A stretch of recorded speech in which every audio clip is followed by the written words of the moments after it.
오늘은 9월 20일 성 김대건 안드레아 사제와 정화상 바오로와 동료 순교자들 대축일입니다. 순교자 성월의 하이라이트를 할 수 있는 날이지요.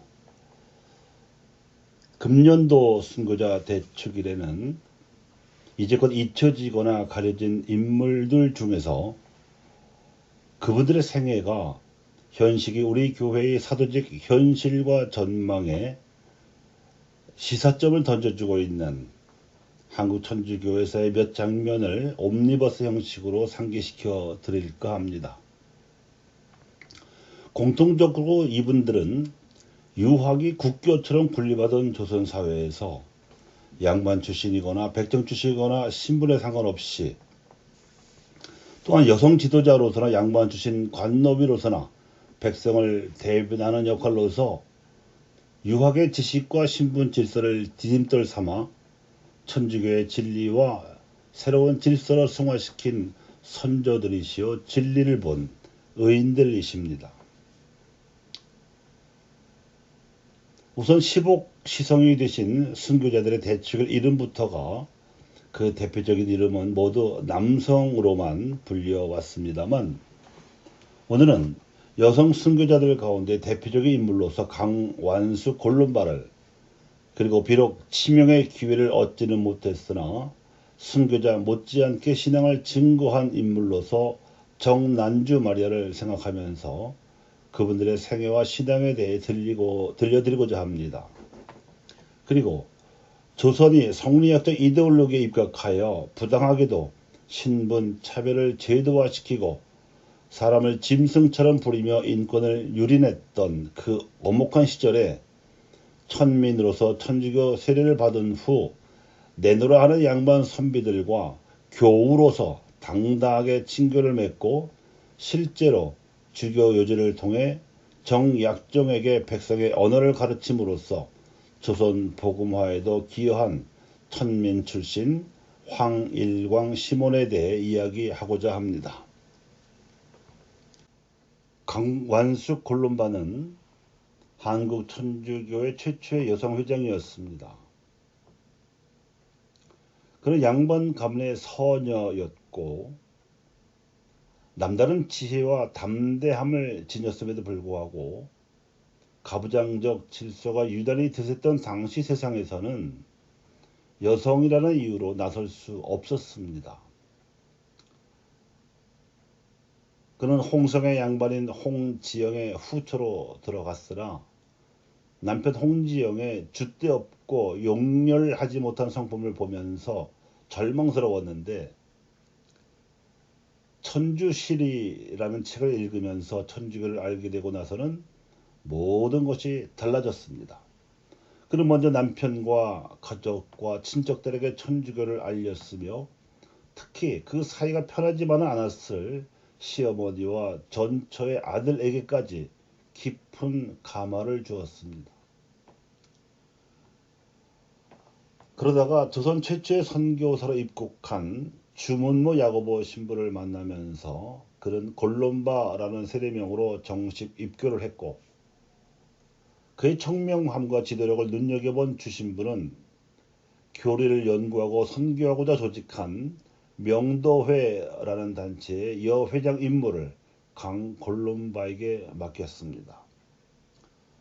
강골룸바는 크고 작은 어려움이 끊이지 않았던 어린 신앙 공동체의 일을 능수능란하게 처리했으며, 대단한 말솜씨와 이치에 합당한 말로 여성들에게 교리를 가르쳤습니다.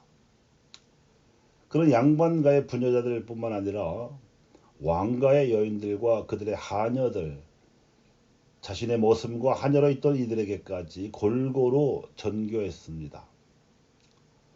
또한 주문모 신부를 6년간이나 자신의 집 창고에 숨겨준 채로 신자들이 주 신부로부터 성사를 받게 해서 신자의 수를 늘려간 결과 1795년 당시 4,000명에 불과하던 조선의 천주교 신자들을 6년 후인 1781년에는 10,000명까지 늘리는 선교 활동의 핵심 역할을 해냈습니다. 당시 풍습으로는 처녀들이 동정을 지키면서 신앙생활을 하기가 불가능했음에도 불구하고 동정녀 공동체를 만들어서 함께 기도하고 공동 경제생활을 함으로써 여성들도 자립할 수 있다는 모범을 보여주는 지도력을 발휘하기도 했습니다. 결국 그는 1801년 신유박해 때 사학의 우두머리로 지목되어 모진 고문을 받은 끝에 치명하였습니다. 프란치스코 교황님께서는 2014년에 서울 광화문 광장에서 그를 동료 순교자 123명과 함께 시복하셨습니다. 다산 정약용의 맏형인 정약현의 딸 정난주 마리아는 황사영 알렉시오와 혼인한 후 남편이 박해를 피해 배론으로 들어가서 그 유명한 황사양 백서를 쓰는 동안에 마테오 오리치가 쓴 천주 시리를 부녀들이 읽을 수 있도록 한글로 번역한 후 필사하여 돌렸습니다.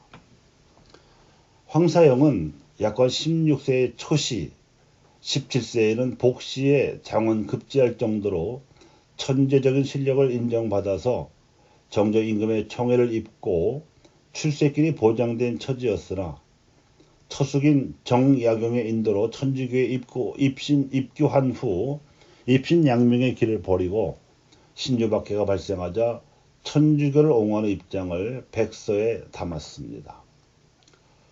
그 백서 사건으로 황사영 알렉시오가 능지 처참형을 받고 치명하자 2살배기 아들 경환과 함께 제주도의 관노비로 유배되었습니다. 아들은 추자주에 내려놓고 자신은 제주도 대정 관하에서 모진 무시와 구박을 받은 것은 물론 온갖 허드렛 일을 하며 37년간 살았는데 늙음하게는 그의 인품과 교양과 학식에 감화된 주변 사람들이 한양 할머니라고 부르며 존경했다고 합니다. 그리고 관노비 시절 갓난아기를 맡겨 돌보게 했던 김씨 집안에서 대대손손 정난주 마리아의 묘소를 관리하며 보존해 주었기에 나중에 제주교구에서 대정 성지로 개발할 수 있었습니다.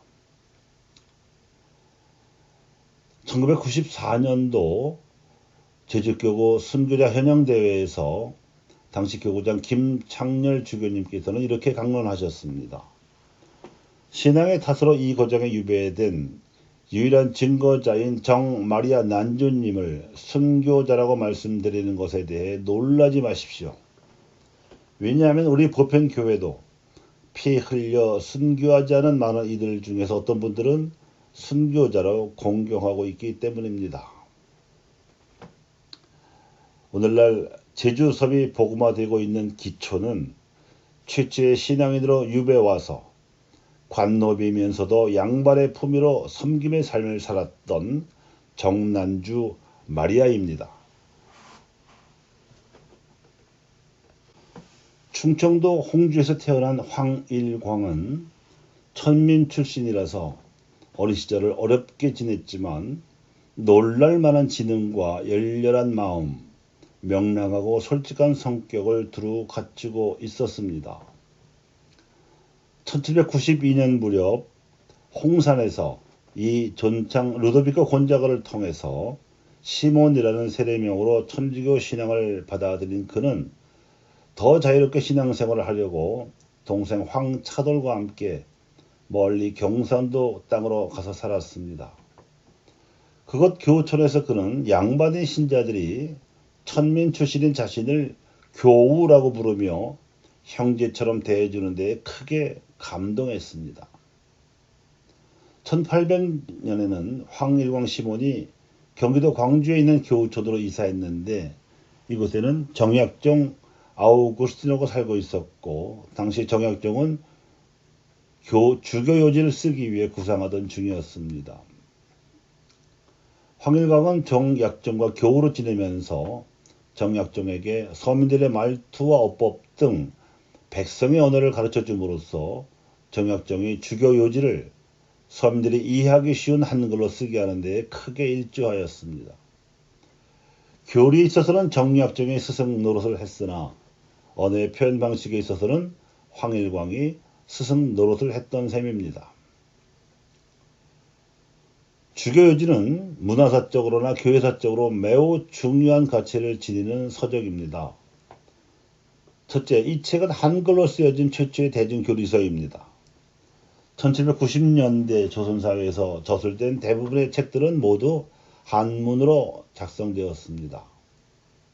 그런데 이 책은 한글로 쓰여진 데다가 그 내용의 비유나 표현상 누구나 이해하기 쉽게 서술되어 있어서 조선 왕조 역사상 최초로 민중을 위해 쓰여진 책이라고 할 수 있습니다. 바로 이 점이 황일광 시몬의 숨은 공로입니다. 주교요지의 또 다른 가치는 단순한 교리 지식을 전달하는 차원을 넘어선 일종의 신학 서적이라는 점에 있습니다. 이 책은 민중이 당시 사회의 지배적 이데올로기와는 완전히 다른 독자적 가치관을 습득할 수 있도록 해주었습니다. 즉 하느님께서 인간을 평등하게 창조하셨고 인간은 죽은 후에라도 사회적 신분이나 지위에 의해서가 아니라 살아서 행한 행실에 의해 심판받을 것임을 일깨워 주었습니다. 또 예수 그리스도의 십자가상 죽음과 부활로 모든 사람이 죄에서 구원되었다고 가르치면서 모든 의인이 하느님 나라에 들어갈 것이라는 희망을 가지게 해주었습니다. 생각해보면 이 땅에 들어온 불교와 유교는 모두 지배계층의 종교였고 통치 수단이었습니다. 하지만 천주교는 반만년 역사 이래 처음으로 피지배계층의 종교로 들어왔으며 지배계층과는 다른 독자적 가치관으로, 그것도 평화스러운 가치관으로 100년의 박해를 받으면서도 치명으로 저항하면서 살아남아서 이 땅의 문명을 앞당긴 유일한 종교입니다. 그리고 그 뒤에는 조선 최초의 교리서 주교요지가 있었고 진리를 깨달은 선비 정약종이 있었으며 역시 진리를 깨달은 백성 황일광이 있었습니다. 황일광 시몬은 신유박해 때 체포되어 여러 차례 문초와 형벌을 받았지만 그는 이렇게 말하면서 굳건히 신앙을 지켰습니다. 천민인 나의 신분에도 불구하고 교촌에서는 양반네들이 나를 점잖게 대해주니 천당은 이 세상에 하나가 있고 후세에 또 하나가 있음이 분명하다. 그도 역시 2014년 교황 프란치스코에 의해서 서울 광화문 광장에서 복자품에 올랐습니다. 우리는 강완수 골룸바와 정난주 마리아 그리고 황일광 시몬의 생애와 신앙을 살펴보면서 예수님께서 보여주시고 가르쳐주신 섬김의 리더십을 생각하지 않을 수 없습니다. 특히 강완수 골룸바와 정난주 마리아는 약자를 보살피며 아픔을 치유하는 어머니의 마음을 담은 모성 리더십을 보여주었습니다. 또한 황일광 시몬은 섬김으로 인류를 구원하신 예수님의 리더십은 사회적 약자의 눈높이에 맞추어 발휘되어야 함을 보여주었습니다. 정약종 아우구스티노가 쓴 주교요지는 주문모 야고보 신부가 평한 대로 마테오 리치의 천주시리를 뛰어넘는 우수한 교리서여 신학서적이었지만 황일광 시몬의 역할에 힘입어 서민의 눈높이에서 읽기 쉽고 알기 쉽게 썼기 때문에 보편적으로 남녀노소 가릴 것 없이 모든 교우들에게 보급될 수 있었으며 따라서 당시 교우촌의 교우들을 천주교 교리로 정신무장시킬 수 있었던 덕분에 박해의 모진 고문도 이겨낼 수 있었습니다. 이 땅의 지식인과 민중이 어떠한 연대를 관계 맺어야 하는지를 보여주는 모범 사례가 아닐 수 없습니다. 오늘날 우리가 순교자들을 현영하는 이유와 목적이 우리가 사는 현재와 앞으로 다가올 미래에서도 그분들이 살았던 가치가 여전히 살아있기를 바라기 때문임을 생각한다면 우리는 이분들이 증거해낸 새로운 리더십에 주목해야 합니다.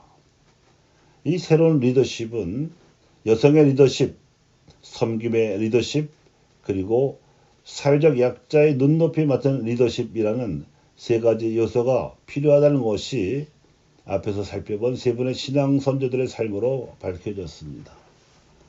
이분들은 이 진리에 일찍이 눈을 뜬 의인들이었습니다. 시대를 앞서가신 그분들의 모범을 본받아서 우리도 눈을 떠야 합니다. 남자든 여자든 누구나 하느님과의 관계 안에서 그리고 다른 사람들과의 관계 안에서 리더가 될 수 있으며, 리더는 사회적 약자를 비롯하여 공동체를 돌보는 섬김의 사람이어야 하고, 섬김의 리더십이 발휘되는 공동체를 통해서 우리 사회의 생명의 존엄성과 평화의 고귀함, 정의 엄정함이 실현되어야 한다는 진리에 눈을 떠야 합니다. 감사합니다.